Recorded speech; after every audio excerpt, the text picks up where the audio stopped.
この番組はご覧のスポンサーの提供でお送りします。Yon, what's up ulit mga pamangkin? Eto na ulit ang inyong mga paboritong tito, Tito Tea Time. I am Tito Check and with me are Kalbong Tito Rapi. Mahabang buhok na Tito Pau. mahabang buhok din naman ako. Mahabang buhok na Tito Pau. Hindi ako... Lakas mo yung boses mo. Okay. Bumulong ka lang eh. Yon, so ano ba naman to, men? Summer, full swing. Sobrang init. Baby. Umulan kanina. Pauwi ako. Nasa jeep ako. Kaya nga accurate topic natin ngayon. Ay, medyo okay naman ng medyo okay naman ng weather ngayong mga pagkatapos umulan. Pero kanina talaga bago umulan, super init. Salamat nga pala sa mga tumatangkilik nung business ni Tito Check. Halo-halo business na yung ginagawa ko ngayon. Nice. Nag-iba bigla nung nag-summer. Ay, oo nga pala, no. Halo-halo naman ang bagay ngayon. Summer essentials. Oo.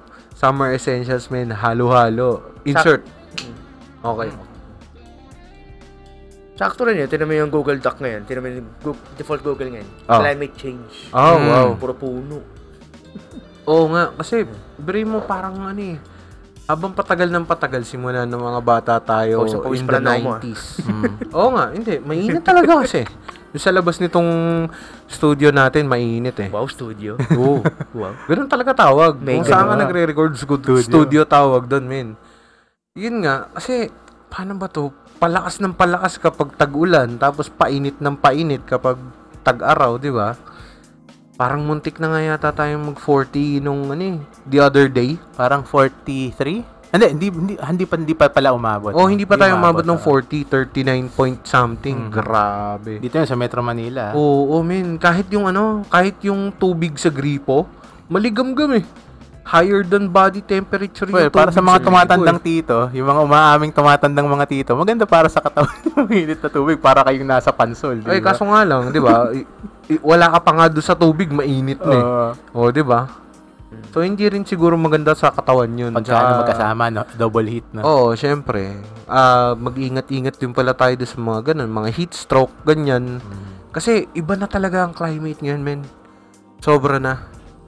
Grabe na talagang naging increment sa weather natin. Ano kaya, no? Minsan iniisip ko, yun kayang mga skeptics ng climate change or global warming, kumbinsido pa rin kaya sila na hindi pa rin, normal pa rin na, tawag dito na cycle, kasama pa rin to sa normal na cycle ng pagpapalit ng Naaalala mo ba parang in the early 2000s, yung kay Al Gore? Yeah, yung kay Al Gore. Yung Inconvenient Truth? Ano yun eh? Yun yung parang propaganda niya para siya manalong presidente. Although natalo siya kay Bush. Well, although natalo siya kay Bush, nagpatuloy naman kasi yung research to. Marami kasing namulat eh. Doon sa ginawa niya. Doon ako namulat. Actually, doon sa Dahil, alam mo naman yun, di ba? Yung mga for environmental chuchu na ginagawa sa school, yung magdodrawing ka ng poster, di ba? Yung globe, tapos may kamay, di ba? Palaging ganun. Tapos may mga magkakahawak na, Kasi parang paper people. Yun eh. Oo, ganun sa school noon eh, no? Pero ang alam ko, high school ako eh. Nung napanood ko yun, yung An Inconvenient Truth. 2004 yun eh. Yung campaign niya eh. Tapos kasunod pa yun nung lumabas din na movie ni na Pierce Brosnan ba yun? Yung When the World... Hindi pala, When the World Stood Still. Ano yun? Yung Stood Still? Hindi yun. Yung Nagyelo. The Day After Tomorrow. Day After Tomorrow. Pierce Brosnan ba yun? Hindi yun Pierce Brosnan. Sinong artista nun? Dennis Quaid. Okay. Saka si Jake Gyllenhaal. Na-trap sila sa library tapos pinagsusunog nila yung mga libro para manatiling mainit sila. Kasi nagyelo yung buong Manhattan eh. So parang ano to? Snowpiercer. Oo. Nag-flood yung buong Manhattan tapos nagyelo ka agad. Ganun ka-drastic yung doon sa pelikula. Alam mo po siya, spoiler alert. Spoiler 20 years ago. Sana naman mag-snow naman sa Pilipinas, men. Sana, no? Saglit lang. Kasi 'di ba climate change naman, no? Bakit dito mainit lang?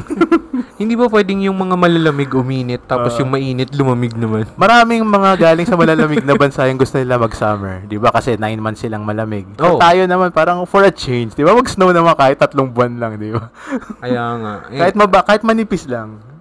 Pero yung mga yung mga ibang taga-ibang bansa na to, yung mga nakakaranas ng winter, gusto nila mainit. Dito, Boracay sila. Pumunta sila dito. Sige, dito sila manirahan. Gusto pala nila mainit, di ba?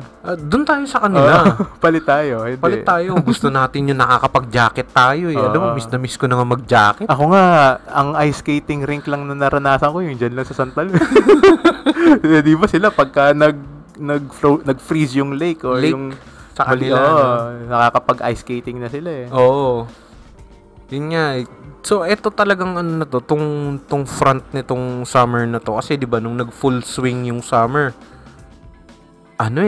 iba bigla yung climate eh. Nawala bigla yung ulan. Tapos linggo na nakakaraan, tapos nagmahal na araw.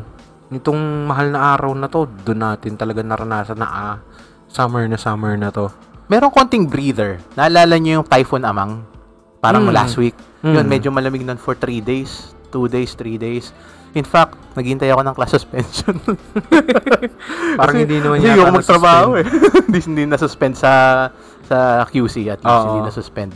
Pero ang kalatang class suspension sa Montalban, Rizal, sa Antipolo, di sa ba Pililla. Di ba yun nag-fishing tayo? Yun, yung week yun. Yung first day, yun yung first day nung Bagyong Amang. Sa mga hindi pa pala nakakapanood ng fishing video natin. Panoorin nyo na, please. Ang saya mag-fishing, ang enjoy. Siyempre, ako nanalo eh. Corny mo. Hindi, ganun talaga kapag ikaw yung panalo, ikaw yung bida, ganun. Sa Hindi ganun talaga siya yung thumbnail. Ha? Siya yung thumbnail. Oo nga, ba't nga ba ako yung thumbnail? Ewan. Kay Paulo kasi yung pinakamaayos yung resolution ng muka. Kasi yung mukha na yung background ko yata eh. Kasi meron ding mga tao doon sa side ninyo eh. Hindi, nasa lilim tayo eh. Guys, yung mukha namin ni Rapi doon sa video, palaging blurred yung mukha namin. Kahit panong post ko doon sa video. Dapat binoise yun eh. Binoise changer niyo yung boses niyo kasi blurred yung mukha niya. Di ba? Ganun yun. Ang corny ko.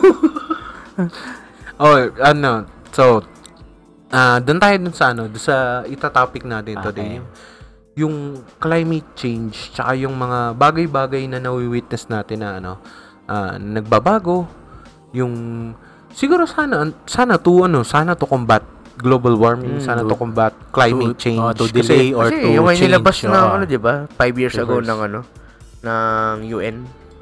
Pag di nababa yung global temperature by 1 degree by 2030, wala na. Late na tayo, irreversible. I mean, inaabot sa apo natin. Parang ang alam ko, there will be mass extinction event. Yep, dahan-dahan yun. Na mangyayari. Well, sabi ng mga skeptics, normal lang yan. Ilang mass extinctions na yung dinaanan ng mundo, di ba? Oh, well, di ba? Pero sana sila lang, Alam mo, yung nakakapagsabi ng ganyan, yung mga mayayaman na skeptics. Yep, kasi may bunker sila eh. Oo, kasi may mga sarili silang island. Kaya ba nilang Kaya nilang iligtas yung sarili nila sa bunker. Recently lang, parang last week lang may binalita na malaking tipak ng ice from Greenland na natunaw at humiwalay doon sa main island.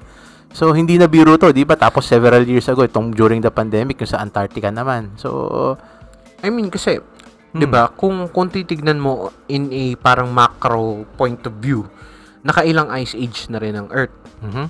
Nakailang heat cycles na rin ng Earth, di ba? Tapos, syempre, nagkaroon din ng mga catastrophic na mga mass extinction levels. Katulad nun, di ba? Yung parang, I think it was 10,000 years ago, parang ganun. Yung ang lapit naman. Seryoso? 100 pala. Parang 100,000 years ago, yung last mass extinction na sa Earth. Kasi parang yung may burn layer. May burn layer sa Earth. Oo. May burn layer sa Earth. So, meaning, meron sigurong bumagsak na meteorite sa Earth na ganun kalaki at ganun ka-massive yung impact. Event na yun. Di ba?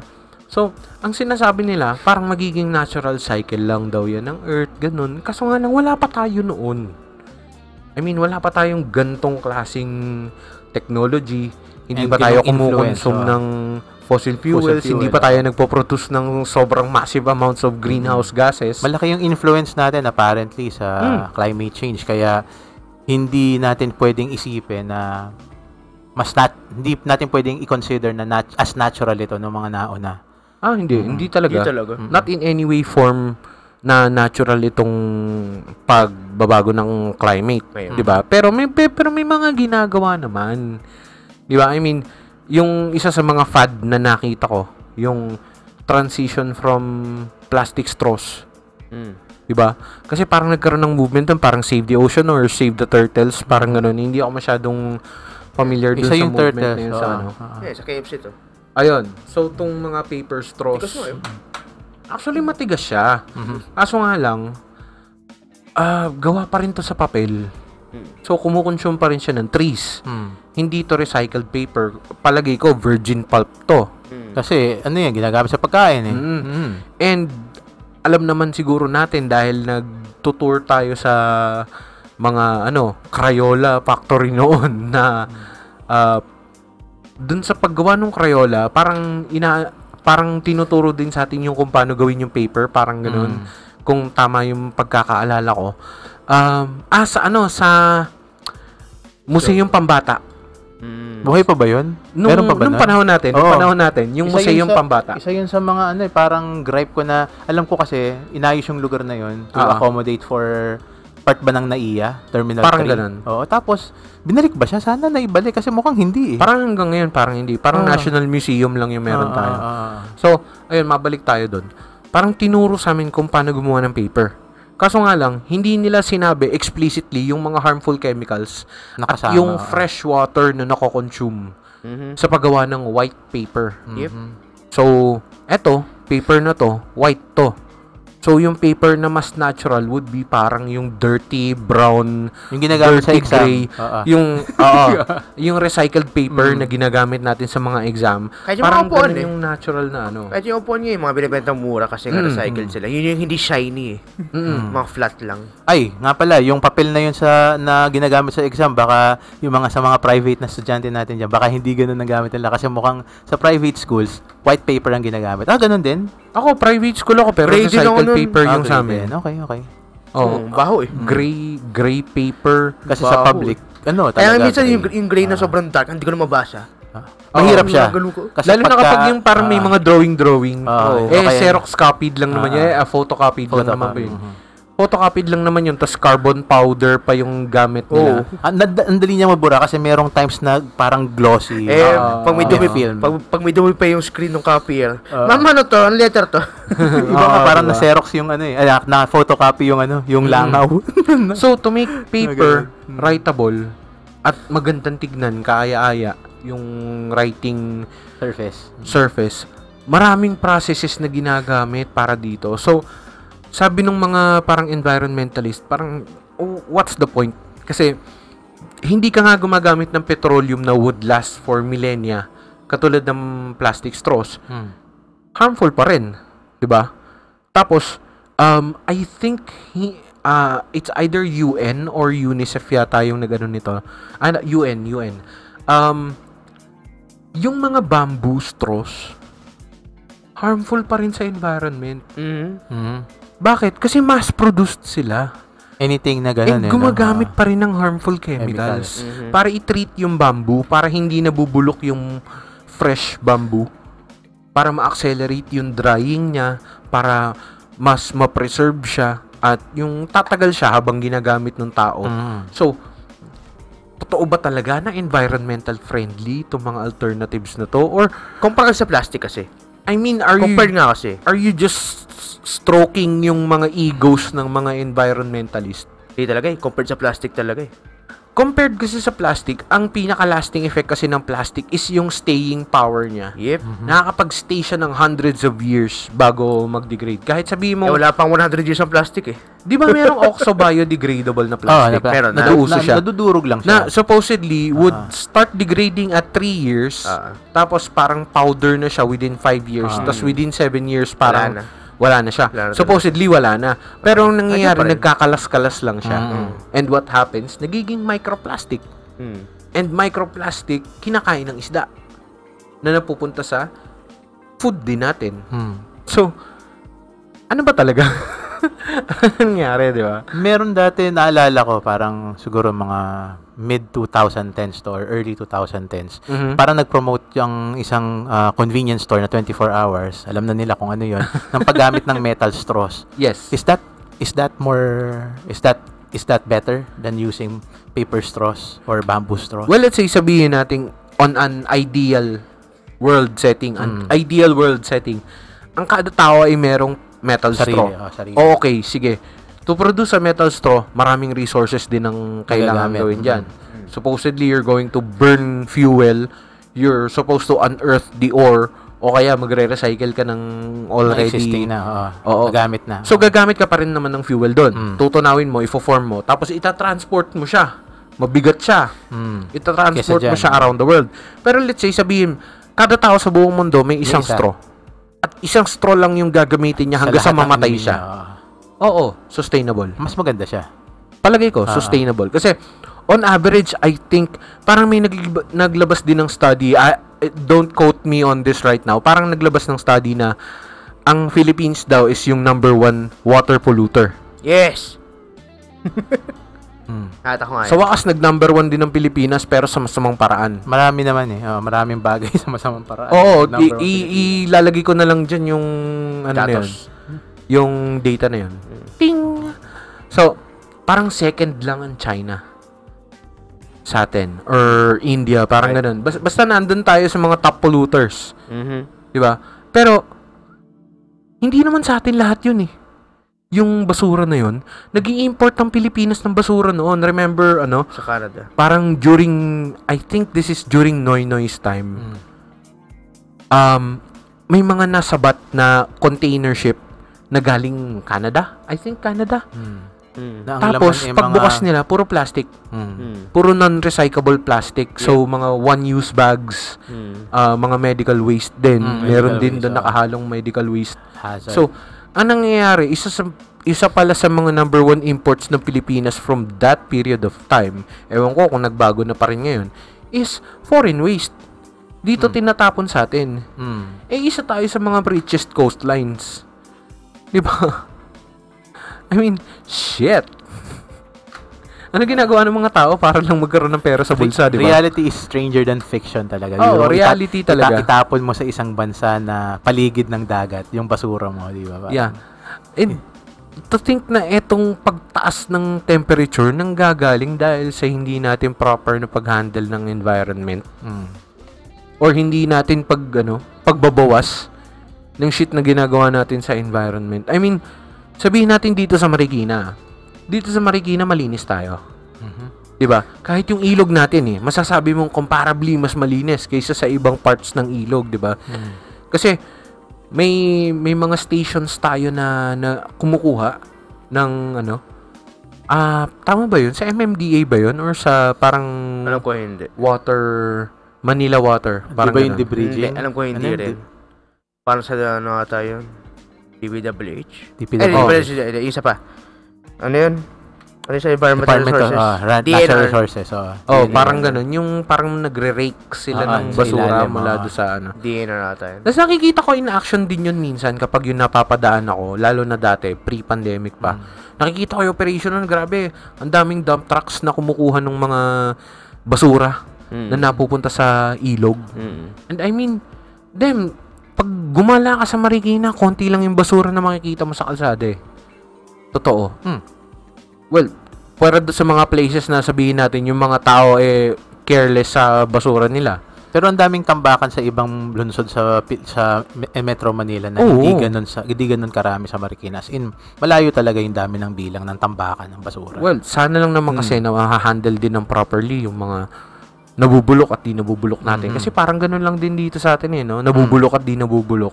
Yung recyclables, I mean, yung isang foundation dyan na nagpo-provide din ng parang education para sa mga less fortunate. Diba? Tapos nagpo-provide din sila ng mga trabaho para sa less fortunate. Sana ipagpatuloy nung foundation na yun na nasa Fortune Marikina. Alam ko, Fortune sila Alam ko, nasa Fortune yun Yung nila na yun. So, kapag dumadaan yung parang collection cart nila sa amin, nagbibigay kami ng recyclables. Pinapakinabangan nila yun para tulungan yung mga less fortunate, which is good. I think. Kasi, kumbaga parang out of sight, out of mind Diba? Dito tayo sa Pilipinas. I mean, yung mga environmental topics hindi masyadong napapag-usapan dito sa Pilipinas. Kasi palagi ko, intentionally, hindi natin tinitignan. Ako, tinignan ko. konti lang yung taong parang may pakialam. Kasi nga, alam niyo yun, siguro, hindi, nagpapalagay lang ako.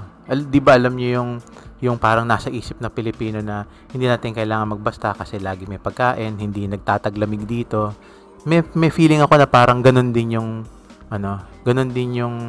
naiisip ng mga Pilipino when it comes to issues like this. Madali nilang makalimutan kasi parang pagod na ako sa katatrabaho. Parang hindi na least of your concerns.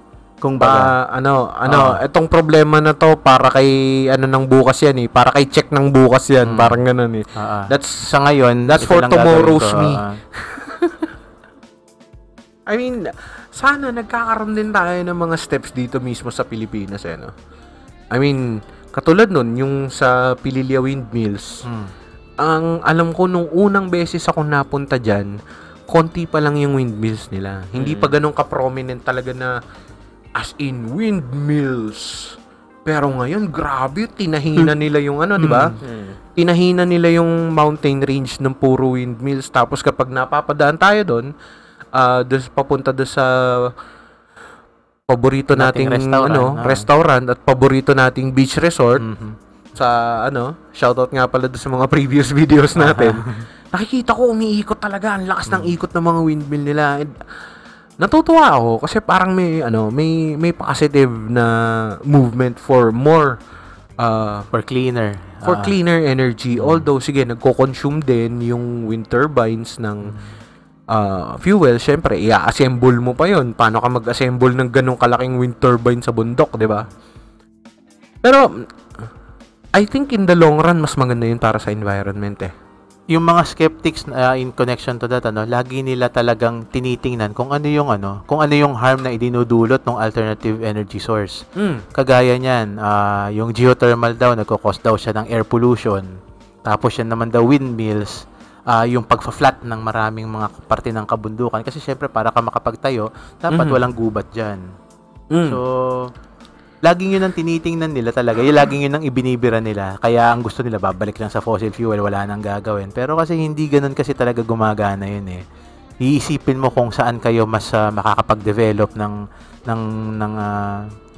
kailangan kung paano kayo makakakuha ng energy resource na hindi kasing dumi. Kasi kahit anong gawin nila, kahit na maraming disadvantage yun, mas madumi pa rin yung fossil fuel. Mas madumi pa rin yung paggamit ng uling. Tama. Oo. At saka yun, hindi nyo ma-renew yun. Yung hangin, para mawala yan, patay tayo. Kasi, diba, kailangan ng hangin ng mundo. Habang umiikot ang mundo, nagkokos ng movement ng hangin yan. Habang habang lumalakas ba yung mga bagyo na tumatama sa Pilipinas? Makakatulong nga mas kaya marami diba? ba so, kuryenteng na degenerate? So, ibig sabihin, finifeed ng climate change yung yung windmill. I don't know. Diba? Pero alam nating nagagamit yung windmill para sa propaganda. Gaya niya, yung solar panel. Bilang isang tropical country, isa sa mga solar palagay yan. Isa sa pinakapalagay kong magandang i-develop yung solar panels sa Pilipinas. Total naman, kalbo na rin yung mga bundok dyan sa parting east. Hindi lagyan nilang solar panel yung mga nandun para umunlad naman yung kanilang mga bansa. Merong problema siguro sa political will. Well, here's what I think tungkol dyan sa solar panel na yan. Kasi medyo may experience na akong konti doon sa solar panel. So, for 3 years, may solar panel for 3 years yung isang job ko. So, on that place, parang nag-invest ng 250,000 pesos sa 250,000 plus yung ininvest. Ano lang yun, one time, big time na gastos yun, men. Tapos, every month, syempre, may pupunta na technician, i-check yung stuff mo. Tapos, parang monthly na lang din na bayad dun sa maintenance din. Maintenance checks nung solar panels mo. Kung gusto mo, ikaw na lang din yung manually na mag-check, pwede, okay lang din. Tapos, itatawag mo na lang yung maintenance or whatever. Kung ano yung ganun. Pero, eto, in the long run, pare bigyan kita ng example, bigyan kita ng rundown. Yung place na pinagtrabahuhan ko consumes 75,000, around 75,000 pesos na pesos na worth ng kuryente. Kasi yung bill na lang yung nakikita ko, hindi ko na nakita yung consumption. Actual consumption. Oo. Kasi maraming freezers, maraming storage devices, maraming cooking devices dun sa Machines. pinagtrabahuhan ko. Oo, at kumukonsumo ng malaking kuryente. Kahit na maliit lang yung operation na yun.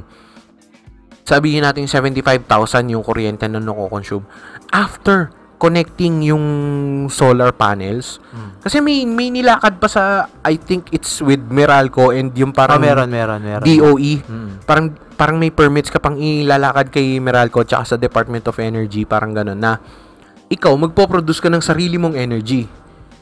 And if that energy goes back to the grid, Ikaw babayaran. babayaran Ikaw pa ka. babayaran, oo. Kasi nagpo-produce ka para sa distributor, eh.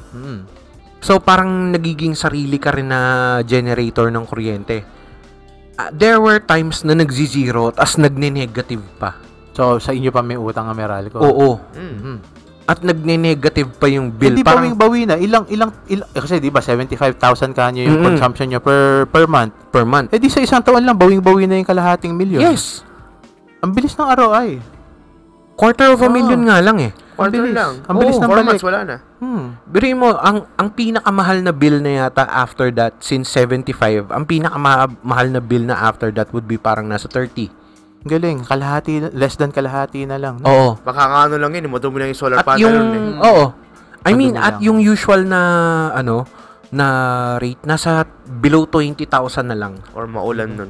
Sa Oo. isang bansa na ang tagal ng summer, no? Na siyam na buwan na maaraw, no? Palagay ko, Biruin mo, hindi ba nila pwedeng i-ease ng konti? Kasi alam ko, meron din akong isang ka-opisina na nag-inquire tungkol sa pag-i-install nga ng solar panel sa bahay para man lang daw makatipid sila. Kasi ang TV nila, halos 24 hours bukas.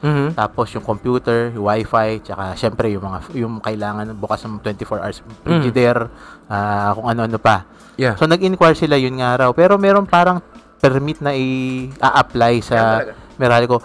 Yun ang tanong ko, bakit hindi pwedeng luwagan ng konti? Yung meron bang gaano katindi yung pagka Di naman tinitigan ng Meralco eh. Matagal yung proseso. matagal lang. Pwede ka maglagay. Matagal yung proseso nila. Okay. Di ka na napipigilan na mag-solar ka. oo. Pwede pa nga, purely off the grid. Ipaputol mo muna yung kuryente tapos tsaka magpakabit ka. Yung wala silang angal dun. Oo. Kasi kumbaga parang magiging small generator ka kasi ng energy.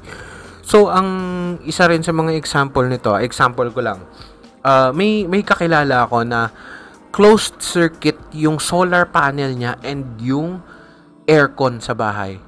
May ganun.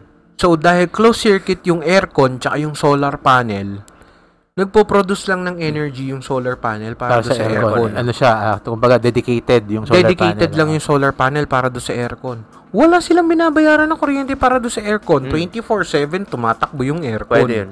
Gaga. Okay yun Kasi ganun eh. Wala yung saksakan na lalagay mo dyan eh. Yung bahay Yun lang yun nila climate controlled pare. Pwede mo. Consistent na 26 degrees. Pwede mo Galing sa centralize araw yun. yung aircon nila, no? Galing sa init yung lamig nila. Okay yun, no? Consistent na 26 degrees yung bahay nila. May battery ka All lang. throughout the house pare. Sarap Diba? din, Pero yung ah. mga ganda nun, men, ang init-init sa labas, pasok ka sa bahay, 26 degrees. Cool. Malamig ang ulo ng tao. Hindi Oo. hindi sila magagalitin. Diba? I mean, Nakaka-influence talaga yun eh. Yung mainit na panahon sa mood ng mga tao. So lagi nakaka-inspire silang yung ganun. Kaso nga lang, magtrabaho. Oo, diba? masyado akong mahirap para maginas. Mahal kasi yung yung start-up ng solar panel. Mahal talaga. Wala pa sigurong nade-develop na technology sa ngayon na mapapamura siya para maabot siya ng maraming tao na Pero if you could remember on the parang late 2000s, contender ng Pilipinas, 'di ba? Doon sa parang stamina racing na parang saan ba 'yun? Sa Australia ba 'yun? anong hindi ko alam yun. College students natin 'yun eh. Iron Man? Solar Parang Iron panel na car racing. I think Ateneo yata yung panlaban natin doon eh. Sila yung may pambayad ng solar panel. Well, yeah. Obviously. May sponsor yun, sure yun. Oo. Plus Mga sponsor. college Plus kids sponsor. to noon na kasing edad natin noon. 'Di ba? Biruin mo nakakapagawa silang Ay, yung ganun, no? parang medyo naalala ko yung para siyang mukhang missile tapos isang tao lang yung kasya Yes. sa loob. Nakaganon yung itsura. Every year naman may Aha. ganun eh. 'Yun. Parang yung itsura niya yung siguro ano Tapos nga para kasi, siyang flat. Oo, flat. Para sa high, Flat, anong tapos parang tawag may- doon? Less drag, di ba? Oo. Parang, Okay. para siyang ganun. Diba? I mean, Baka hindi Ateneo, mukhang Lasal. Naalala ko parang Lasal yung baka. ano. Basta isa yun dun sa tatlo. It's either UP, Ateneo, Lasal. Yun lang naman yung yun lang naman yung pinanlalaban doon sa mga ganyan palagi. I mean, kung kaya nating mag-push for greener energy, for more renewable sources of energy. Katulad ang alam ko tama, nung panahon ni ERAP, nagkaroon ng parang push for electric tricycles ba yun? Parang meron nga ako naalala nun. Oo. Yung itsura ng e-bike ngayon. Oo. Yung Yun itsura ng nila e-bike dati. ganun. Pero naalala ko parang kulay puti tas with green accents yung itsura ng mga e-bike na yun. Tas meron din siyang e-jeep na pre-propose. E-jeep. Hindi Egypt. Na pre-propose na ang alam ko ang dami na rin ginastos ng Pilipinas para doon pero parang hindi nangyari. Hindi siya nag-push through agad. Walang sponsor.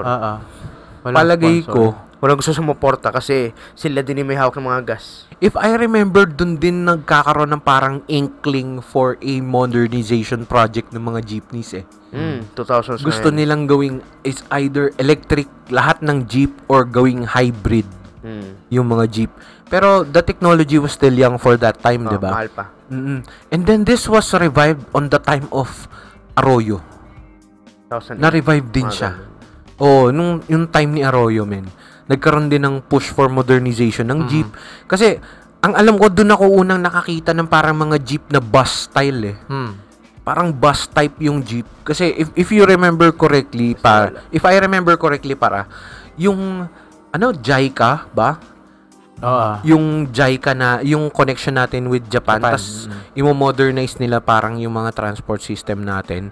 Ang alam ko, kasama yun yung parang bus type na jeepney kasama ng LRT2. Kasi 'di ba galing sa Japan ang LRT2. Yun yung mga push doon nung panahon din ni Pinoy. Meron ding mga pushes for alternative, mga e-jeep, e-trike, hindi na natuloy na naman hanggang doon sa panahon ni Duterte. Ang pinush na lang yung diesel powered talaga. Diesel pa rin. Pero mga minibus na nagsimula. Yung mga minibus yun, yung mga beep. 'Di ba? Beep talaga. Ako naman, hindi naman ako mahilig sa mga ganang public transpo. So, nagte-trend pa rin ako, 'di ba? Pero nagta-tricycle na lang ako papunta doon sa train ganyan. Kamusta naman yung experience doon sa mga modernized na jeeps? Ako ang mahilig sumakay ng ganun kasi hindi naman ako umaabot hindi naman ako yung para mag-trend pa dahil maiksi lang yung distansya hanggang sa school So, una sa lahat, napaka-komportable. Kasi, kasi di ba, pag jeep, pag akyat mo, mataas yung estribo, pag akyat mo, nakayuko ka. Natapa ka pa. Basically, makitid yung lane. Ito, maluwag siya talaga. Maluwag yung modern jeep na kulay puti. Kahit saan ako masakay. Sobrang komportable. Ang cute nga kasi nakita ko isang beses, 'di ba? Doon ako sa kanto tapos nagbukas yung pinto sa harap ko kasi may mga bababa na tao. Tinignan ko sila, yung upuan nila nasa gilid lahat. Nasa gilid. Parang parang classroom tapos Christmas party. Oo. Para rin kasi yung space kasi sa gitna. Standing space talaga doon sa gitna, Ano siya, nadodoble niya yung capacity nung jeep bus or yung modern jeep, nadodoble niya yung capacity. More or less, pagka meron ng mga nakatayo sa loob. Yun nga lang, parang nagiging rin siya. Well, ito sasabihin ng skeptic, sasabihin nila, paano yung overloading? Di wag yung overload. Kaya nga may driver, may conductor yung modern bus Sila ang magko-control nun. Kailangan lang ang reklamo nila sa ngayon, meron akong mga nakausap, mataas daw ang boundary. Kaya sila parang medyo aircon tapos mabigat siya. So, so boundary pa rin ba? Boundary na. Ang alam ko kasi parang salaried Alam nyo, dapat salary nga pero hopefully dumating tayo doon sa salary. Pero kumpara sa paghihintay nila sa jeep, mas mabilis sila. Malayo. Kahit di sila puno, umalis na sila kagad. Kasi ano naman sayang gas. De oras sila. Dapat basta lang tapos alam nila pag may kasunod na kailangan na nilang umalis kasi parang may camaraderie nga bigayan. Parang bigayan talaga sila. Pag may isa pang Egypt na dumating, jeep sila inaalis kahit na papansin ko lagi yun. Galing nga Hindi, tsaka Hindi ka malilate sa sa pinupupuntahan mo o sa aatinan mo na seminar ba yan o klase o party. Para siyang trend sa daan. May schedule talaga sila kahit paano. Sila. Ito hindi kasi ako jeepney driver, so hindi ko alam yung complete rundown nitong mga bagay na to. Pero apparently, mas magastos yung magpupuno ka ng pasahero. Yep. Sumantay yung makina. Dulo-dulo yung trip mo. I mean, magpupuno ka ng pasahero, umaandar makina, nakaupo na yung mga pasahero, pupunuin ka. Tapos, bang, diretso ka from point A to point B, diretso ka. Logi ka. Nagbababa ka lang ng mga pasahero. Walang sumasakay. Tapos kung merong sasakay lang na papunta doon sa dulong area mo, doon ka lang makakapag Para 2:1 lang. Oo. Mas magastos daw yung kasi mas konti yung pasahero mo overall. Kasi mas although assured siya, siguradong set ng pasahero sa buwan. 20 yung pasahero yung makukuha mo pamasahe. Saka mas mura kasi pag mas malayo ka eh. Di ba? Mas mura ang babayaran mo. Mas mura yung babayaran mo comparatively kung dulo-dulo ka nung trip eh. Ewan ko ba dito sa mga driver na diba kaya nga, diba, pag dito ka sa Marikina pupunta Ortigas, diba, 50 pesos pag ka sa UP. Diba? So, sila kasi bawi na kagad dun, 50 pesos. Kahit sabi natin 10 lang sakay niya, bawi na siya dun eh. Pero sa jeep, hindi sila bawi dun. Speaking of which, kagabi lang, shoutout lang ako kay Kuya Fidel, yung nasakyan kong taxi. Mabuhay ka, ingat po kayo ha. Yun. Sinasabi niya kahapon, kasi nga 'di ba, tapat siya sa metro. Yung iba kasi nangongontrata ng mga taxi driver, yes. No? So, ang sabi niya, pag tapat daw sa metro, ang tendency mas malaking kinikita nila. Bakit kanyo? Yung flag daw ng binibilang eh. 40 pesos kagad yung pagsakay pa lang ng pasahero. 40 pa rin. Oo, 40 pa rin. So, kasi yung mga kontrata, hindi nila binubuksan ni metro nila. Kontrata eh. So, sa kanya, mas gusto niya yung biyahe siya ng biyahe kahit pa iiksing distansya kasi yung 40 pesos ang hinahabol niya. Nag-i-stack kasi yun, di ba? Oo, kasi yung ilang minuto, yung 2 pesos lang ng 2 pesos. Diba? Mas gusto niya yung ganong maiiksing biyahe.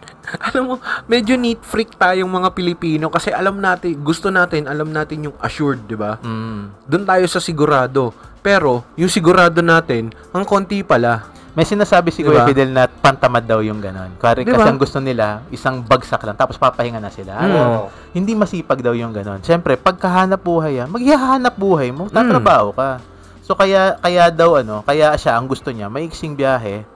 Kasi yun nga, ganun nga ang sistema. Pinag-aralan na raw niya. Ewan ko sa mga mga kaibigan nating taxi driver dyan, mga jeepney driver dyan. Pag-isipan nyo, i-compute ho natin, Ako gusto kong ma-involve sa research na tungkol ho dyan sa mga ganyan. So, tinan ho natin kung ano nga ho. Nakakakita ka pa rin ba ng neon pink or neon green na sticker sa handle ng mga taxi?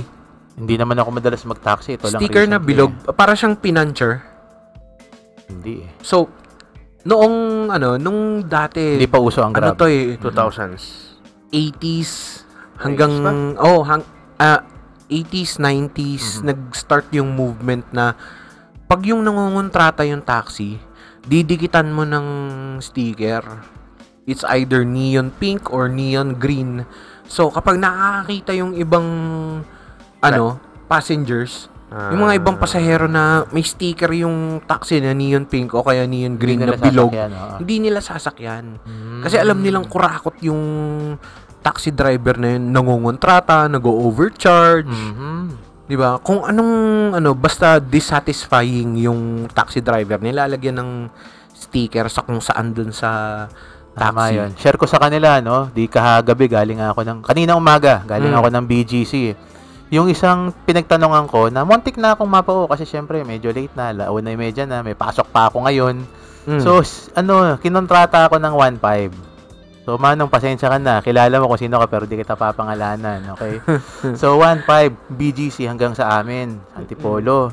1.5. Mas mura pa pumunta kang Baguio. Yun na nga. Diba? Yun na nga. Di dapat, tinawagan mo na lang ako. Check, gusto mo ba ng 1.5 na gasolina? Diba? Yun na nga. Sunduin mo na lang ako dito. Door to door ka pa. Kahit nga 500 lang, payag yun eh. Ganun lang ba talaga? Hindi, 1,000 payag ako. Pero yung sinakyan malawag na yun, oras na yun, malawag na eh. Yung sinakyan ko na taxi na nag-uwi na kapag hatid sa akin, ang pumatak lang sa metro niya, 370 plus. Diba? Ganun lang kalik. At ang biyahe namin, higit lang ng konti sa 1 oras. Napakabilis. Oo, 1 oras? Oo. Mura na. Mura nga eh, diba?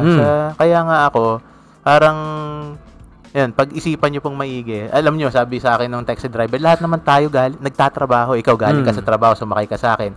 Yun naman pagsakay mo sa akin, trabaho ko yun. Dapat tayo, naggagalangan ng profesyon ng isa't isa. I mean, Pilipinas to eh. Ano pa ba ini-expect mo? 'Di ba? Alam mo, parang hard mode nga tayo dito eh. Buisit. Ang init-init na, tapos naglalamangan pa tayo. Kaya Kuya Fidel, at saka sa mga kagaya niyang taxi driver, saludo po ako sa inyo. Mag-iingat po kayo. Maging malusog po kayo lagi. Inom po kayo palagi ng tubig para hindi kami dehydrate. Grabe. Kaya nasa Pilipinas tayo. Tangina, ang lapit na natin sa impyerno, men eh. Oo nga eh. Puro masasamang tao dito. Kaya nga, dalawa na daw panahon sa Pilipinas, pre. Init, sobrang init. Speaking of vehicles naman. Ayan, sige ta. Siyempre, di magsisimula lahat yan kundi walang gagalaw talaga dyan. Kaya para sa akin, okay si Elon Musk eh. Talagang sinimulan niya yung electric. Siya kasi ginawa niya, pure electric talaga, di ba? Yung Tesla, di ba? Kasi nga, kung walang magsisimula, walang susunod. Lahat bigla sunuran, di ba? Hybrid kahit papaano, di ba? Toyota ngayon, may hybrid sa sila eh. Mercedes din, BMW. Mas benta yung BMW dati, yung nagka-flux sila eh. You have to pay for a subscription to use the heated seats. Yeah. Kasi dagdag siya sa kuryente. Hindi, anong dahilan? Okay. Di ba binili mo yung sasakyan with all the bells and whistles? Nandiyan na yung technology na yun. Nandun na, nakakabit na. Remotely nila i-activate yung meron ka na. Or i-deactivate yung meron ka na. Pag di mo nabayaran. Ang masama kasi niyan, dalan-dala mo yun. Konsumo ng gasing bigat na yun. Okay. Tingin na, ano sila eh. Konsumo ng kuryente. Hindi, gas din. Kasi bigat yung weight. Di, nandun na kasi mismo naka-integrate na nga, di ba? Okay. Babayaran mo pa kasi yung weight na dala mo. Okay. Ilang kilo yun, sabihin mo. Imagine mo, nagbabayad ka ng subscription sa kotse mo. Nabili mo na kasama yung partes na yun, di ba? That's just stupid. Tapos ngayon, parang may pinapatent ata Ford na repo electric vehicles. Okay. So, pag di mo nabayaran yung monthly due mo for about 3 straight months, yung kotse daw, babalik sa dealership mag-isa. Okay. Yeah. May ganun patent sila ginagawa ngayon. Autopilot. Autopilot. Actually, nabalitaan ko yun na astig. Astig talaga yun, man. Biri mo, hindi mo nababayaran yung amortization ng sasakyan mo. Kaysa aasuhin ka nung repo man, dito sa Pilipinas Kasi may warning naman sila. May warning naman talaga kasi. Text, email, meron sila nun. I mean, dito sa Pilipinas, nakakita ka na ba ng nire-repo ng mga motor? Wala. Pare, tumatakas lang sila. Sila pagalit. Kasi sila na mali. Kasi di ba binigay mo sa kanila yung mga details mo tapos yung place of work mo. Sabihin, doon ka pa rin nagwo-work simula nung kinuha mo yung motor. Pare, pupunta yung repo man, may dalang, yung parang, wrecker. May nagiging violente din yung mga kinukuhanan ng motor. Sila pagalit. O sir, eto ho, ilang buwan na kayong hindi nagbabayad, ganyan. Hindi, gamit ko yan, ganito. Nagkakaroon ng altercation, nagkakaroon pa ng physical fights. Di ba? Parang yung motor ba ni Maskman? Ay, hindi. Mask Rider. Yung si Taklong. Si Battle Hopper. Si Battle Hopper. Yung biglang tumatayo yung motor tapos nagra-ride ng sarili yung motor. Man, gusto ko makita yon. Ano siya, hindi nabayaran yung yung 3 months. Gusto ko makita yun, man. Yung yung off-road bike niya, kusang sabi, siguro may hindi na naman nagbayad. Darating sa Toycon si Black.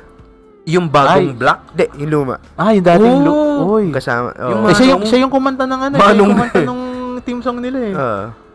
Siya rin yan. Pupunta siya. Si RX, di ba? Siya rin si RX. Siya rin yan. Kasi yung Mask Rider Black at saka Black RX, yung magkatuloy na kwento yan. Kasi nga naging successful yung Mask Rider Black, kaya tinuloy nila. At yung RX yata yung unang Mask Rider na inadapt ng Amerika. Oo. Alam mo yun, isang rin yan isang idea na brain mo ng mga bata tayo, easily influenced tayo. Madaling mag-plant ng idea sa utak natin. At yung mga shows nung dati pang panahon natin, yung mga rider, mga kamen, di ba? Parang iisa yun. Hindi. Rider sa English, kamen sa Japanese, di ba? Hindi. Pareho talaga. Kamen Rider talaga. Kamen Rider, okay, whatever. So, ba't di mo lang sinabi Super Sentai? Mask Rider. Super Sentai. Kamen Rider. Yung mga Super Sentai. And Sentai in general. Tokusatsu, di ba? Yung mga tokusatsu, ganyan. Kahit na yung Spider-Man na gumagamit ng barel. Oy, siya yung lolo nila. Hindi pinaka-lolo na lahat. Yung Spider-Man na may giant robot, isama na natin dyan. Alam mo, ang dami nilang natanim sa atin kasi meron silang mga futuristic vehicles eh.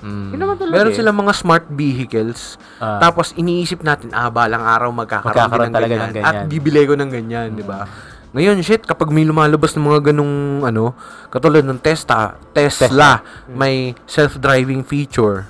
Di ba? Yung pwede mo siyang isamon tapos magdadrive siya papunta sa'yo.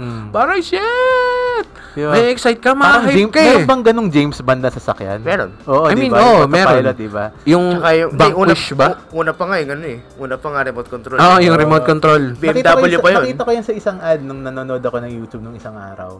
Yung sa London, pinag-drive yung AI. Sa London. Inisip ko, kasi pwede kaya dito sa Metro mag-drive siya. Well, hindi. Dami sasagasaan yun. Hindi, actually, kasi depende naman kasi doon sa mapping.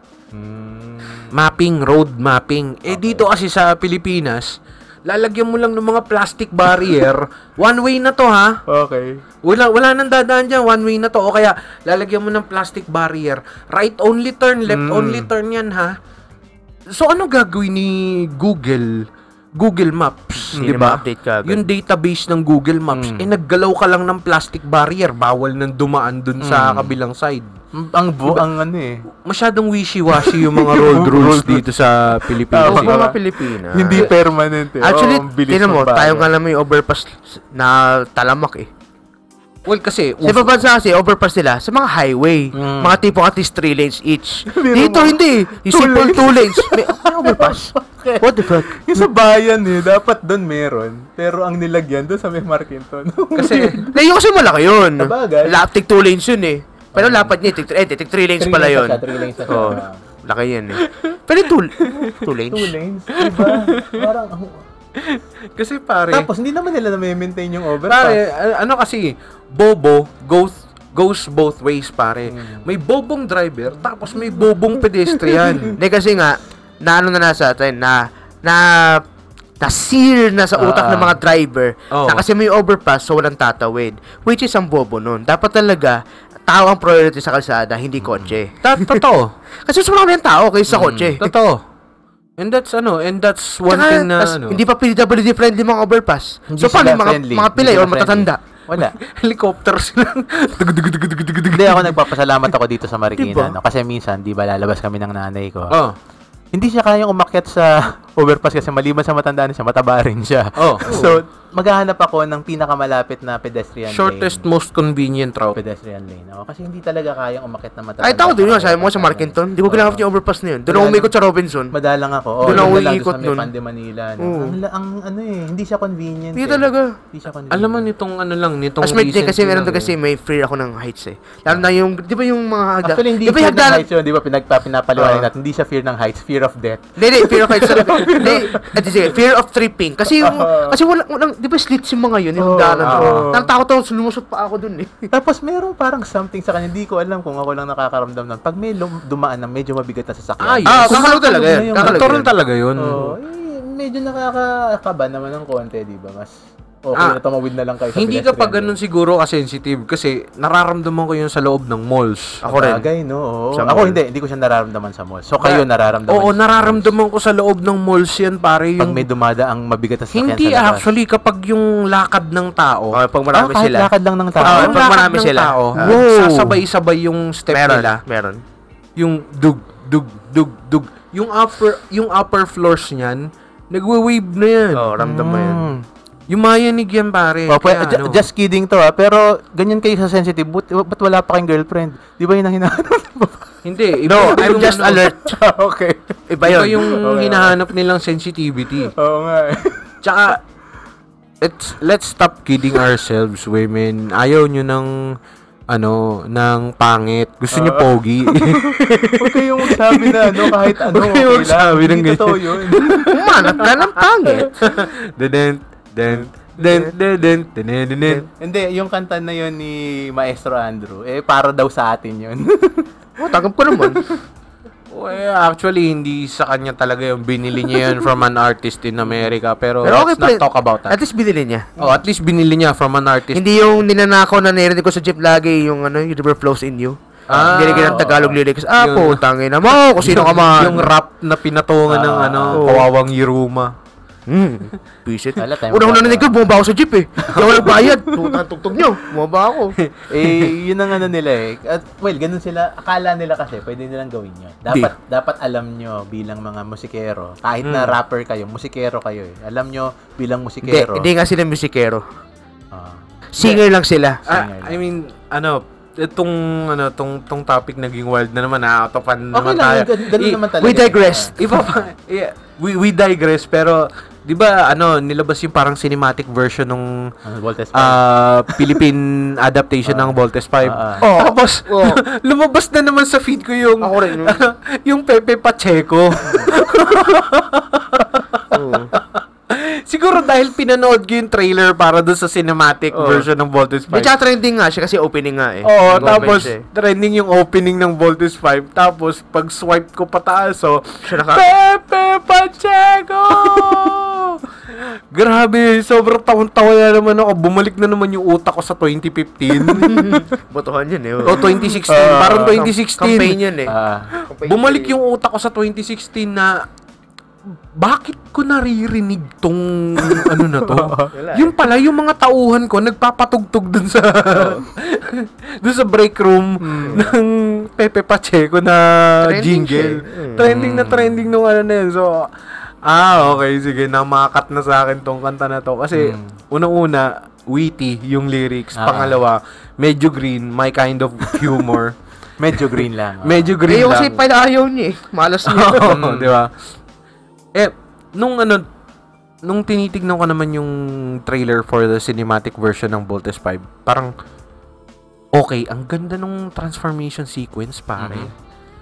Pwede bang may movie tayo na puro transformation sequence lang yung ginagawa ng Voltes 5? Pagka ma-imagine ka tapos nahili ka sa laruan eh. Yung hiningi yung Transformers dati, hindi binigay eh. Bumblebee na pinakamalapit eh. Yung konti lang yung tao, more on Transformers. Yung Hindi, kasi Transformers lang. Battle sila mismo. Yung puro laban lang. Bumblebee na pinakamalapit. I mean, di ba? Pwede ba tayong magkaroon ng ganun? Na, let's say, Pacific Rim. Yun nga. Pwede, Pacific Rim pero Voltes 5. Voltes 5. Pwede ba? Wala pa wala pa copyright eh. May market ba tayo? Di parang natuloy yung Gundam, di ba? Ewan ko kung kasi na naman tayo, papasok na naman tayo doon sa audience. Yun kasi yung tinatry i-please nitong mga movie producers eh. Dapat itaas talaga yung natin majority ng audience, majority ng audience. Dapat talaga yun ang maayos natin kasi otherwise hindi pero talaga imaginein mo to imaginein mo John Wick style yung kwento. Pero with big mecha robots. So anong gulo na. Di ba? Hindi, Pacific Rim mga pinakamalapit. Yun siguro. Parang Pacific Rim pero hindi Pacific Rim. Kasi medyo clunky yung robots ng Pacific Rim para sa akin. Although realistic. Realistic kasi siya. Yun yung kinaganda niya eh. I mean, yung bagal nung wind up nung suntok. Di siya mabagal, mabilis siya. Mabagal lang siya kasi malaki. Yun nga, mabagal kasi nga. Kaya lumapit, diba? Biglang pabilis ang pabilis. Lumapit yung camera. May momentum. Mabilis na eh. Yun nga, diba? I mean, ganun. Or, can we have Pacific Rim with Godzilla and King Kong? Hindi nga natuloy yun, sayang eh. Pero yung Monsterverse, plus yung Jaegerverse ba yung mga tawag, ewan ko. Wala. Anong nila doon. Diba? Pwede bang mag-crossover yun? And isali yung Voltes 5. Super robot. Hindi, naglabas na ng trailer nung isang araw Naglabas na ng trailer na mayroong bagong Godzilla and Kong. X-Kong na siya eh. So magkakapi na sila. Godzilla X Kong. Collab na pare. Ano yun? The New Empire. The New Empire. Godzilla X Kong. Tapos pa lalabas may Jaeger lalabas. I mean, naririnig mo palang sumigaw si Godzilla yung hindi ko kayang gayahin yung sigaw ni Godzilla eh. Balik ka pre, may lalabas ng Jaeger, tatlo sila makakampi. Lalabas na si Del Toro. Ito pala balik si Guillermo Del Toro. Mabalik tayo. Siya nga, si Guillermo del Toro nga. Oo nga, si Guillermo del Toro nga. We Ito. digress. Ito, babalik ako sa sa overpass. Tingnan mo yung pinamata sa overpass. Yung ginawang meme ng mga dalawang hiker. Yes. Yung naka full body talaga sila, may papanlamig ng makapal. Saan ba yun? Ito, ano yun? Isang lugar yan sa Metro Manila. QC eh. Ano to? Ano ba eksakto to? Maraming matataas na overpass doon sa Hindi, QC. ito talaga. Kasi sobra to. No? Ito kasi lalagpasan niya yung train eh. Yes. Gusto niyo puntahan natin Sa tapos ibabaw siya, 'di ba Di ba train maglagay tayo station? ng ano. Ayun, sa EDSA Kamuning. Yun, sa EDSA Kamuning. Yung dalawang hikers na may Philippine flag pa. Kala mo Everest eh. Alam mo, may na-experience ako niyan pare, sa LRT din. Di ba yung train station? Dalawang platform yun sa magkabilang side. Tapos dalawang riles sa gitna. So there's no way na, di ba? Makakatawid. Ang gagawin mo, dun sa gilid ng station, may hagdanan. Paakyat. Up and over dun sa station Para mismo. siyang overpass, oo. And then bababa ka pa. Damn, dude. That's 4 flights of stairs. 4-story building.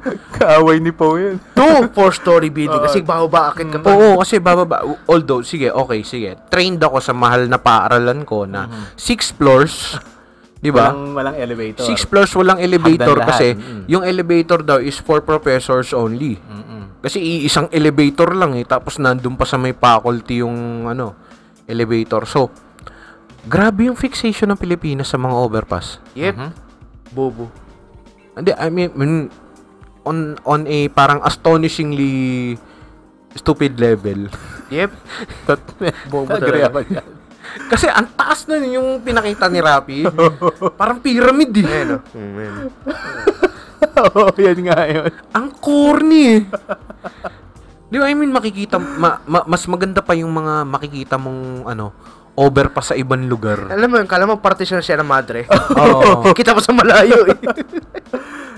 Di ba, ilang kilometro ka pa lang mula doon sa daanan, doon na siya yun. Nakita mo na siya doon pag Alam mo, di ba may mga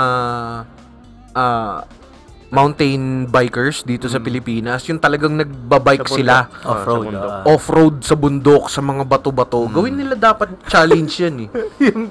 yung hagdan, biking nila pataas yung hagdan non-stop. Dapat dun talaga matitest yung nila, pre. Kasi kapag nagkamali ka dun, di ba, nakabike ka, matangkad. Pag nataob ka doon sa gilid, diretso ka sa kalsada. Naalala ko nung maliliit tayo, di ba, pag tumatawid tayo doon sa may train station sa Ortigas, sa malapit sa SM Mega, ang haba na ng flight of stairs na yun. Sobra. Diba? Ginagawa namin exercisean yun ng mga tayong mga tropa. Kasi ang haba nun eh. Ang steep niya kasi, di ba? Tapos wala halos tigil. Lipa ng steps. Kaya 2 steps yung ginagawa ko dun eh. Ang haba nung pataas na yun eh. Tapos masyado siyang... Ako ginagamit ko yung 100% ng available power ko. Kasi 75 ng power mo, 75% ng power mo nasa binte, di ba? 25 lang yung upper body strength.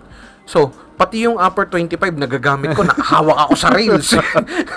Pagdating ko doon sa taas, ako yung pinakahapo sa atin eh. Yun ang taas na, di lalo na to sa EDSA Kamuning. Oo, grabe yan, men. Magiging na yan, magiging tourist spot na yan. On a bad way. On a bad way. Pero imagine mo dati, nung unang lumabas ng escalator, naging tourist attraction siya para sa isang amusement park. Oo. Mga 1910s, 20s, gano'n. Talaga? Mas naunang elevators kasi escalators, di ba? Ayun. Escalator parang, wow. Bago siya gumaandar na hagdan. Diba? Sobrang digress na tayo. Bertes ako. Sobrang digress. Dahil nga doon, kay Elon Musk nga, electric vehicles, blah, blah, blah. Ngayon, magkakaroon na ng mass production ng sodium-ion batteries. Sodium-ion? Maliliit muna, syempre. Okay. Ganun muna. Syempre, pero most likely, papunta na yun sa mga car battery o mas malaki pa. Sodium-ion. Kasi nga, papalitan na lithium-ion talaga. Kasi ilang dekada na lithium-ion, di pa siya environmentally friendly pag nasira o pag nag-degrade, Kasi pag sodium, syempre, asin. Basically. At sa sobrang abundant pa niya, kahit pa paano, environmentally friendly pa siya kumpara nga sa lithium. Hindi sodium asin ha. Di siya sodium asin. Metal. Na nga. Sodium metal. So it's Di sodium chloride. Oo. Sodium lang mismo. Yung yung bakal to na malambot na nakababad sa gaas, usually sa laboratories. Kasi nagde-degrade siya sa oxygen. So, pag nagkaroon pa rin ng contact to sa water, nagiging explosive yung reaction niya. Pero, compared to lithium, na nagre-react lang siya sa moisture sa air, at kaya na niyang mag-explode, less reactive ang sodium. Yep. Kaya mas abundant din. Mas siya sustainable. Alam ko, parang kasi di ba ang sodium mas mataas yung atomic number niya, yun ang tendency nun, di ba? Mas mataas ang atomic number, mas less reactive sila. Kaya palagay ko, kasi di ba yung hydrogen, yun yung pinaka-reactive. 1 lang yung atomic number nun. Ang lithium, 3 eh. Alam ko, 3 yan eh. So, ang sodium, yung kasunod, which is inert gas yung 12, so ibig sabihin 13 siya. Ang lithium. 11. 11 ba? 11. Hindi, lithium 11. Lithium 11 pala. Sodium 11. Lithium, ewan ko. Lithium 3 yata. Tama ba? Hindi ko maalala. Pero parang, yun. Hindi ko naman memorize ng periodic table eh. No? Pero yun nga, tsaka yung sa, ang alam ko yung raw material din kasi na ginagamit sa mga batteries nowadays is from unsavory practices. Yung tama ba to? Ito, sige. Ang lithium ay atomic number 3. 3 nga.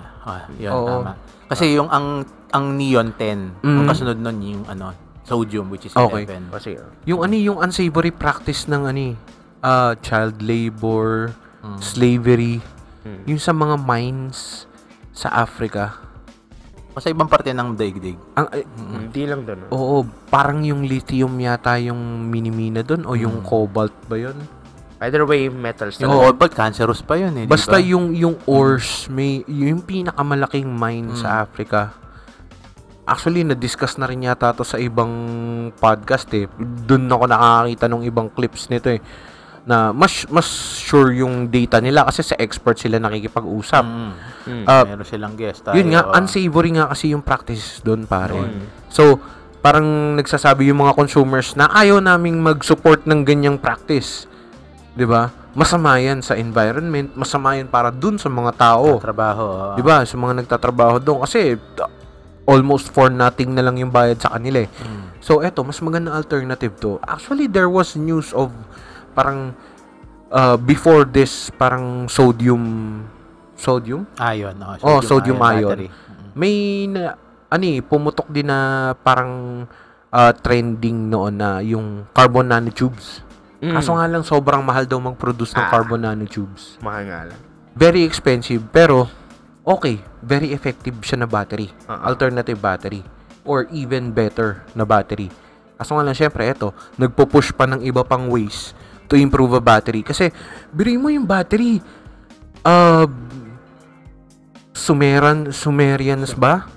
Yung hindi ako sure kung parang pinaka-early example ng battery, yung parang 2 jars tapos may copper pipe dun sa mga jars. Pag pinag-connecta mo, may current na tumatakbo. Yun yung parang pinaka-ancient primitive na form ng battery. And until now, ganun pa rin yung concept na ginagamit natin eh. Yung battery ng sasakyan, ganun ang itsura sa loob eh. Diba? Parang ganun eh. May positive, may negative. Tapos meron kang conductor, meron kang mga yung nag-i-store ng energy. Na chemical energy sa loob ng chemical energy pati. Diba? Chemical energy pati, dry cell pati. Diba? Hanggang ngayon yung pa rin ang ginagamit natin. Well, hindi kasi tayo makapag-store ng energy more efficiently than that. Tama ba, Pi? Saan? Siguro yung, dapat tatanungin natin dyan yung mga chemist tsaka mga physicists. Malamang sila ang makakaalam yan eh. Kung ano pa yung mga posibleng storage of energy maliban doon sa... Pero yun naman kasi, sobrang tagal na kasi ng lithium eh. Tapos wala pa rin, hindi pa rin nag-improve. Eh di palitan na iba. Kahit pa paano nga, babawasan yung carbon footprint natin. Parang, hindi pa nga lithium dati. Parang nickel. Nickel pa. Nickel, cadmium, nickel, NiCd. Iba yun eh. Ang cadmium ay element din, Pero parang mataas yung atomic number ng cadmium. Nagkukumparahan pa nga nung yung mga time na yung mga crash gear, Tamiya, NiMH saka NiCad. nickel metal hydride. Tsaka nickel cadmium. Yun yung mga rechargeable batteries na ginagamit sa mga sabers tsaka mga crash gear. So, pag nakakita tayo ng Li, damn, that's lithium. Lithium-ion. Premium, pare. Ngayon, pinapalitan na natin siya kasi hindi siya environment friendly. Hindi pala siya environment friendly, Hindi no? talaga. Pag dinispose mo, mag-ano siya, mag-leak na talaga eh. Oo. Tuloy-tuloy na yun eh. And, di ba sinasabi nila parang, dispose properly of your batteries? Yung, ano definition nun? Paano nga ba? Kasi hindi nakalagay sa lalagyan ng battery kung paano nyo siya... Hindi, ang ganun naman daw, dapat daw yung local government mo mayroong ganung program. Sino Sila local government sila magagawa nun, di ba? Hindi yung sila daw mag-collect ng batteries dapat. Tapos ewan ko paano dispose yun. Di ba? I mean, meron bang may alam kung paano mag-dispose ng tama ng batteries? Di ba? Yun nga. Alam nyo yun, parang ina-assume ko na lang na dapat ma-isoli natin siya doon sa battery company. Pero paano? Oo. Sila yung may capabilities para mag-deal with that, di ba? Kasi alam ko meron silang hinahalong chemical doon sa naka-store or doon sa mismong dry cell para maging neutral siya at maging friendly sa environment. Para pag binalik mo sa environment, kumbaga neutral siya, wala siyang kahit anong adverse effect. Isa rin yan doon sa mga sinasabi natin na mga bagay na out of sight, out of mind. Kasi nga, pag hindi na pag-usapan, wala lang. Parang, no? Saan nga ba yung mga battery na nagamit ko? Kagaya niyan, yung tatay at nanay ko, di hiling nila sa transistor radio na di baterya. Ang dami naming naitapon na baterya sa basurahan. Paano nga ba i-dispatch itong mga to? Oo. Kasi yung mga malalaki pa, yung mga malalaki, mga D. Mga 5 volts pang ganun. Yun nga, so, maalala mo na lang siya, hindi dapat i-dispatch ng ganun yung mga baterya. Tama. Pero nagawa nyo na, nilagay nyo na sa... Saan ba nilalagay yun? Hindi ko nga alam eh. Sa non-biodegradable na ba dapat nilalagay yun? Kasi may metal casing siya. Pero baka metal casing... Baka sa non-bio. Or sa hazardous waste kasama. Pero di ba... May ganun ba? May collection ba ng hazardous waste? Wala akong alam. We don't know. Although, isa na tayo, nakatira na tayo sa isa sa mga pinakamalinis na cities. Syudad sa Metro Manila. Di ba? Hindi pa rin natin alam. Sana malaman din natin balang araw. Balang araw. That's the problem from the future me. Ako hindi na. Sisimulan ko lang ngayon palestres sa future. Oo nga eh. Hindi, pero may i-connect din ako do sa sinabi ni Tito Rapi na yung EV. Pare, gusto kong magkaroon ng EV dito sa Pilipinas. Kasi standard, semi-standard yung dapat electric siya. Pokemon, hindi yung yung electric vehicle, hindi yung Pokemon EV. EV. Electric vehicle. Yun. Gusto kong magkaroon ng dito sa Pilipinas. Kaso nga lang, if magdadala ka ng EV, tapos, let's say sabihin natin ang range niya, ano yung sinasabi nilang range na sa 400 miles ang pinaka malayo. Layo na nun, no? Di ba? Layo yun. Ikaw lang yun, tsaka sasakyan. So, times 1.6. Ano yun? Let's say nasa 400 times 1.6. almost 600. 6,400.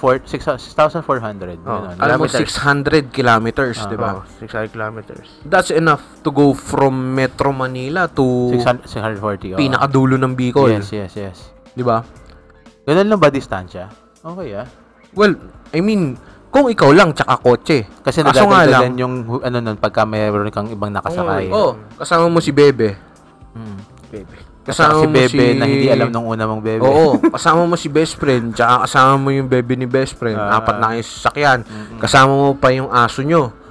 Na Shih Tzu, na princess, na duling. Di ba? Ganun karaniwan ng itsura. Tapos meron pa kayong damit, tig 5 piraso kayo ng... Biglaan lang daw para lang daw matuloy. Oo, clothing article. So, meron kayong 5 days na stay sa, sa probinsya. Let's say, Kalinga, pa-north Oo, magpapatato kayo kay Wangod. O kaya, pupunta kayo sa Carmoan. Kasi magbi-beach kayo dun sa may Bicol dun. Men, isang charge mo, papunta mula Metro Manila, papunta dun. Baka kapusing ka pa Meron bang charging stations dito sa Pilipinas? Yeah, Pakahirapan nga maghanap ng gasolinahan, di ba? Amerika, ang dami na I mean, wala pa kasi tayong infrastructure. Wala pa. Pero ang alam ko, meron ng mga electric vehicles dito sa Pilipinas. Although hybrid. Hybrid. Okay, so meron silang pagkano tumigil ng electricity at kailangan nilang tumuloy ng biyahe. Hindi, kapag mabilis ka. Kapag mabilis ka, certain kph, gas na gagamitin, hindi electric. Okay. Pero pag city driving ka lang, tigil andar, electric ka lang. Oo, pero may charge level yung baterya mo. Kunwari, let's say sabihin natin 100 kilometers lang yung battery mo, range ng battery mo. Aandar ka ng electric for let's say 20 kilometers. Tapos kick in ulit yung electric Gasolina, motor mo. Mag-a-assist sa pag-forward ng gulong mo tsaka pag-charge na rin ng baterya mo. May ganun. Okay. And the cheapest hybrid na alam ko lang to I'm not sure kung ito ba yung cheapest hybrid, nasa 1.6M. Ano yun? I forgot the brand. Geely? Hindi siya mula sa Big 3. Hindi siya normal. Hindi siya mula sa Big 3. Hindi siya normal brand. Oo, medyo Subaru. mabago-bago siyang brand, Ade. nasa 1.6M. Okay. Basta parang ganun. Tignan mo, simula dito sa pwesto natin hanggang Baguio 250. 250 kilometers. Oh. May gala ka pa nun, tapos may pabalik ka pa kung yung 600 kilometers na yun. Kung yung 600 40, kilometer range na yun, at ikaw lang, tsaka yung Ang sasakyan. nakasakay, Kaso nga lang, meron ka pang mga sakay na iba pa. Kasi para saan ka pupunta sa Baguio maliban na lang kung talagang cool ka naman magbakasyon mag-isa. Diba? Pero parang So, may kasama ka talaga. Kung ano yung advertised range na sinasabi ng kung sino man na You manufacturer and the car dyan, lang yun. kalahatiin mo yung sinasabi nilang range. Kasi yun yung realistic range dahil hindi lang ikaw yung isasakay mo Babiyahe, doon sa kotse. yes.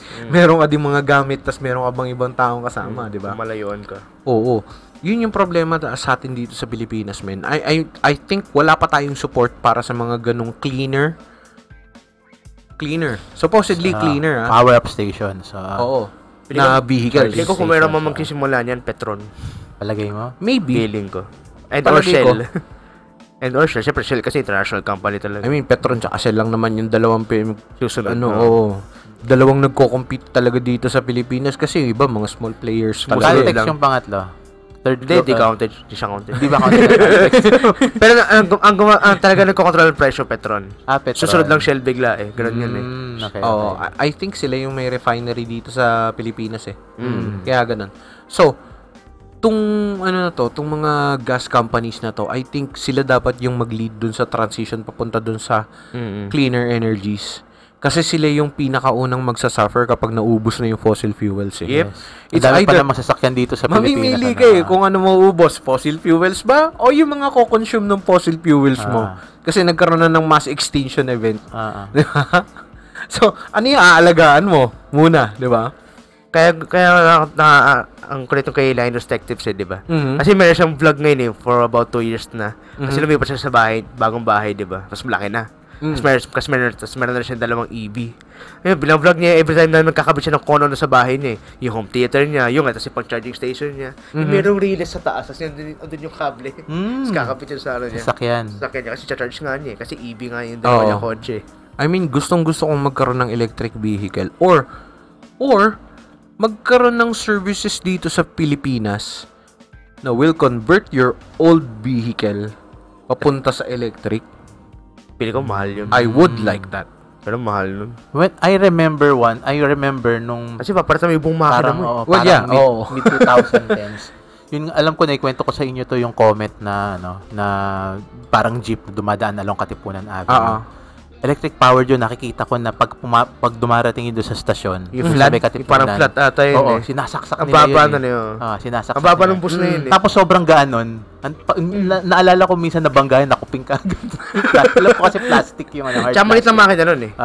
Kasi hindi mo siya pang malakas siya pero mabagal siya. Mabagal, oh. Kaya hindi kailangan ng malaki. Para siyang coaster. Ganun yung Torquey yung datingan makina niya. nun eh. Mataas yung torque, so malakas yung pulling power. Weight ang Pero, kailangan niya eh. yung overall output ng Mababa lang.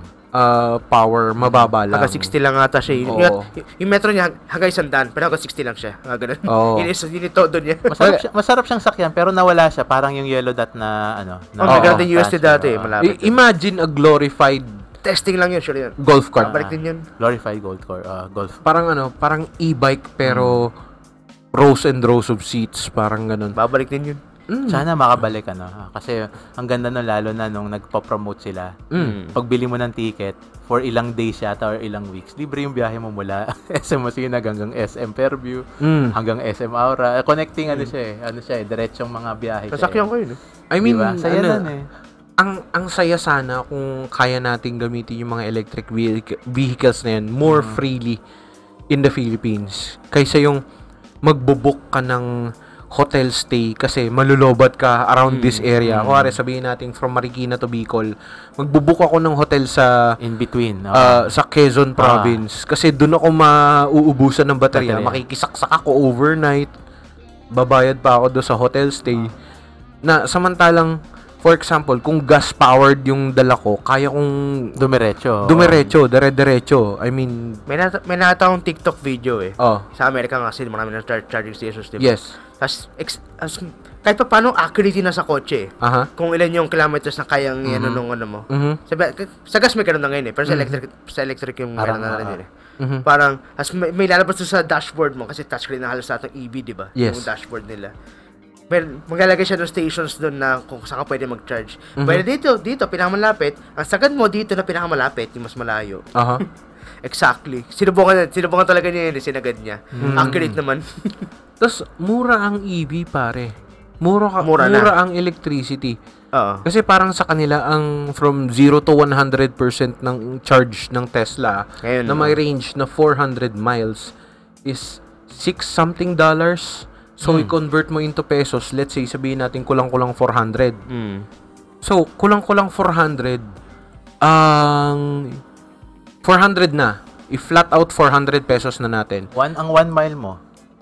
So, 1 peso? Ang 1 mile mo, 1 peso, which is 1.69 kilometers ba? 1.6. 1.6 kilometers around. Piso. Diba? 1.6 kilometers. I mean, gano'n kalayo? Ano nga ulit? Hanggang saan mararating ng 20 pesos mo? Di naka 200 miles ka. Hindi. Naka 20 miles pala. 20 naka 30 miles ka. 30 kilometers. 30 kilometers. Sakto, pre. Napunta tayong Bulawan. 20 pesos. Diba? Nakapunta tayo doon sa paborito nating restaurant, pare. Sa halagang 20 pesos. Double check. Hindi, it's actually 54 kilometers. 54 kilometers. 42. 42. Kahit na, ganun. Sana abot 50 pesos mo. Diba? I mean, kung ganun mo lang din naman kasi susukatin, di ba? Ang efficiency ng gas engine is around 18 to 23%. Ang efficiency ng diesel is from 28 to 35%. Mas mataas, okay. Oo. Mas malaki ang efficiency ng diesel kasi mas malaki yung power output na nakaka-capture ng engine kaysa sa gasoline engine. So, imagine mo, kapag gasolina gamit mo, 82% ng energy ng gasolina napupunta lang sa hangin. Totoo 'yan. 'Di ba? Pag sa diesel, nasa 65% na nasasayang. Pag electric ang ginamit mo. Kapag electric, may mas efficient ways na pagkuha ng electric power. Yung wind, yung solar, yung hydroelectric, yung thermoelectric, 'di ba? Yan yung mga pinaka-efficient ways na almost zero emission. May mga emission pa rin yan kasi, syempre, hindi mo masiset up yung mga bagay-bagay doon nang hindi ka gumagamit ng fossil fuels. Pero at least hindi na siya carbon emission. Hindi na siya carbon emission. Wattage na lang mismo. Basically, init na lang mismo ilalabas niya. Init lang. And I mean, we should support these things kasi mas efficient talaga ang electricity. Kasi nga, if not now, when? Na ganito kainit na talaga sa Pilipinas. Iko-connect ulit natin, babalik, loop back tayo na ang init na ng summer, sobra na.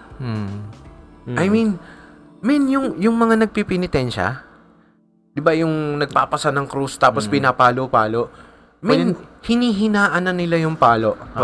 Kailangan nila energy. Kasi kailangan na nila yung totoo dito, Rapi. Kailangan nila yung energy para na nakatayo. Para hindi sila ma-heat stroke. Nakita ko nga yung di ba, pinapalo nila yung Kristo. Tapos kinukupsitan nila ng tubig. Sasaktan kita pero hindi ka magka-heat stroke. Hindi kayo himatayin. Hindi, ngayon lang, in recent years lang natin yung nakita, no? Hindi ganun dati nung bata tayo. Hindi. Nung nakikipaghabulan pa tayo kay Barabas. Kasi swerte yun, di ba? Pag hinabol kami ni Barabas. ang cute nga nung Barabas eh. Di ba nagbebenta akong halo-halo? May dumating na Barabas. Nagprepare ako ng halo-halo para sa kanya. Tapos, nung matatapos ka na, teka lang po bibigyan ko ng halo-halo. Umalis, nahiya. Sayang sana. Makikita mo yung Barabas nakahalo-halo. May nagbibideo, 'di ba? May nagbibideo sana. Yun nga yung idea ko eh. May nagbibideo sana, 'di ba? Pinapalo si Jesus. Pinapasakitan kasi nagpapasa ng cruise, 'di ba? Tapos magpapan yung camera nung nagbibideo, makikita si Barabas gumagano ng halo-halo sa gilid. God damn. Sobrang nakakatawa sana na. Alam mo kinakano niya, yung kutsara. Di ba? Anong tawag doon ulit? Missed opportunity. Missed opportunity. Grabe. Pero susubukan ko pa rin ulit next year. Hindi pre, magugas siya ng kamay. Ay, di pa Pontius Pilate pala yun. Pontius Pilate. Andun pa yun sa stage, hindi pa sila nagmamarsya na hanggang Kalbaryo. Oo. I mean, sa gantong klaseng weather, natatakot na ako para sa tag-ulan. Tinan mo, may fear pa nga kanina ng 50 degrees daw abot. Buti nila umulan. Oo nga. Saan ba nanggaling yun? Wala. Rain cloud lang. Ang sabi daw eh. Hindi. I mean, yung 50 degrees. 50 degrees. Binalita kagabi. Ikat Yung daw ba yung bukas. yung ba yung weather forecast nila na magkakaroon ka ng second degree burn kapag lumabas ka sa araw ng isang oras? 50 degrees, pare. Oh, grabe. Maluluto ka na nun. Luto ka nun. Para kang yung hinila nung ate doon sa bagong commercial ng Oo. I mean, pare, yung megalitro. yung flesh, karne, pare. Karne, pare, naluluto pa nga lang simula ng 50 plus eh. Diba? 50 degrees. I mean, kapag tumawa na ng Para 50 kang nasa degrees, oven pag lumabas ka. sobra. Technically, yun? Yun na yung hot soup na luto yung itlog. Yung raw egg na I mean, magbibilad ka ng bakal, tapos magkakrak ka ng itlog. Mangyayari na yun. Mangyayari na yun kasi ginagawa nila yun sa Amerika na ang temperature is 40 plus pa lang. Pag nag 50 degrees talaga sa Pilipinas, pare, bilangin mo kung ilan ng magkaka-heat stroke. Sobra. Alam mo yung ilog ng Marikina, puno yan ng tao. Mangyayari, di ba? Puno ng janitor. Ganun talaga. Sobra-sobra naman yun. Parang fear-mongering naman yung ginawa nilang forecast na yun. Sabi nila matalamak ang misinformation sa Pilipinas. Ewan ko kung kailan nag-umpisa yan. Pero lagi talaga ang fact-checking importante. Hindi lang ganun ka-accurate. Siguro hindi lang ganun ka-accurate yung forecast. Pinasend sa akin eh. Ayun, yung pinasend eh. Oo. Actually, may kumalat pa nga na text eh. Oo. Wala ko lang kung anon. I mean, syempre, yung mga boomers ang nagkakalat ng text na ganyan. Pero naka-receive ako ng text mula sa boomer. Syempre. Oo. Na ang nakalagay is yung ganyan yung screenshot na pinakita ni Tito Rapi sa akin, yung forecast ng temperature. And I mean, sana lang talaga, lahat ng pumpkins natin would stay safe. Stay inside as much as possible. Stay cool. Tapos maligo kayo 2 times a day. Na ang laking tulong ng paliligo talaga. Kahit na anong gabi, naliligo ako. I mean, buhos bigla. Alam mo, hindi na ako nagigising ng alarm. Hindi na ako nagigising ng alarm. Nagigising ako ng sarili kong pawis. I mean, natutulog ka, di ba? Tapos, nalulunod na ako. Pagbangon mo, waterworks, yung pawis mo, grabe talaga yung tatagaktak. Kadiring feeling sa umaga yan, pre. Jahe. Kapag nag-aircon ka naman, di ba? Sobrang mahal naman ng kuryente. Ng kuryente. Total mo, kada buwan, umaabot na ng ilang libo. Oh, the nightmares. Nagkakambag na ang kuryente eh. Nagkakambag ako ng kuryente namin eh. Kasi madalas ka naka-on. Inopen ko lang yung mga 2 hours lang ako na yun. Sa gabi. Oo. Habang pwede na yun. Lumamig lang yung pader. Totoo yun. Kasi wala na namang araw. Kasi alamig naman yung mga alas 5 na eh. Totoo yun. Kaso nga doon sa bahay kasi, sa kwarto sa kwarto, pag tama nung araw, sakto doon sa bintana. Tapos, snipe ako sa mukha. So, bilad na yung mukha ko. Flashback. So, bilad na yung mukha ko, di ba? Tapos, ang init na sa Kaya hindi ako pumuputi eh. Yung tama ng araw sa umaga, sa akin agad eh.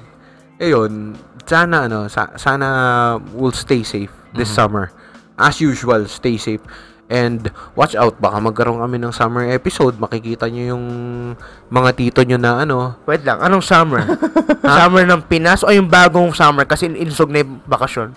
Inusog na yung pasukan. Oh, maybe. Bobo eh. Kailan ba summer? Okay, ang summer, kailan ba ang pasukan is August 26. August? This school year. So, June, July. So, kailan yung start ng bakasyon? Mga mid-June. Mid-June. June. So, June hanggang August. June, mid-June hanggang July, August. Solid 2 months naman yun eh. Mid-June to mid-September? Mid-August. Oo. Mid-June to mid-August. Basically 2 months nga. Makinis. Basically 2 months nga yan. Wala. August? Bobo nga. June? Di ba yun yung pinakamalalakas na ulan? Yun nga. August, September, pinakamalalakas na bagyo Oo. ng October. June, Parang- full. Parang birthday niya. Oh, yun. Isa pa pala Oo, yun, no? Hanggang Naligaw. November, oo. Hindi, June, full swing na ng full swing na ng rainy season, Sure di ba? bagyo na yan. May bumabagyo na dyan. August, every- Yolanda. September ang Ondoy. Tapos Mm. yung sikat na October, tapos si Ulysses nga, November. Di ba? So, Hindi, I think habagat lang yata yung October na yun eh. Si Paeng, naligaw ng October. naliga. Ayun, pwede. Oh, yun. Paeng. Yeah, I mean, sige. Sa bakasyon, baka magkaroon tayo ng beach episode. Or malay mo, dito, weekend. Next weekend, baka magkayayaan tayo bigla. Ano nga pala? Oo. Labor Day weekend. Labor Day weekend. Hindi, wala ako dito nun eh.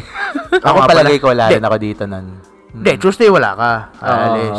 Okay. Pero tayo Sabado-Linggo. Oo, yun. Pwede Monday tayo pahinga Sabado, talaga. Linggo, Walang man. gagawin. Yun. So, sige. Tignan natin kung magkakaroon tayo ng beach episode this summer habang mainit pa, no? Para daman-daman. Di ba? Tama. Ito, may pahabol lang ako. Elon Musk, malas mo naman, sumabog rocket mo isang araw. Kaya pa yan! Lalaban natin ng climate change. Oo. Labanan ng climate change. Pero para ma-support yung iba pa niyang projects, support natin yung Starlink. Yan nga. Kaso nga lang, mahal kasi nung entry point eh. Hindi. Nagsimula lang yun. Pero mura din yan. Sana magmura. Pagka nagmura, hindi pa kami nagkaroon. Pwede ka mag-adjust lang yan, depende sa country. Ngayon pa lang kasi, mapapamura ka na doon sa initial investment eh. Parang halos 50,000 yata. Hindi, pili ko mumura yan, depende sa country. Sabi natin, parang yung Netflix natin, mas mura kumpara sa iba. Kasi nga, low income country tayo. Oo. Pati yung HBO, mas mura sa atin kumpara sa iba. Hindi yung masasabi kung kung positive o negative yung low income country tayo. Mababa yung subscription costs natin. Sige, hindi low income. Ano tawag doon? Low cost living country. Low cost cosplay tayo, pare. Low cost cosplay. Delicious. Ayun. Sige, Low cost hanggang living. sa muli. Paalam! Yun nga pala, sa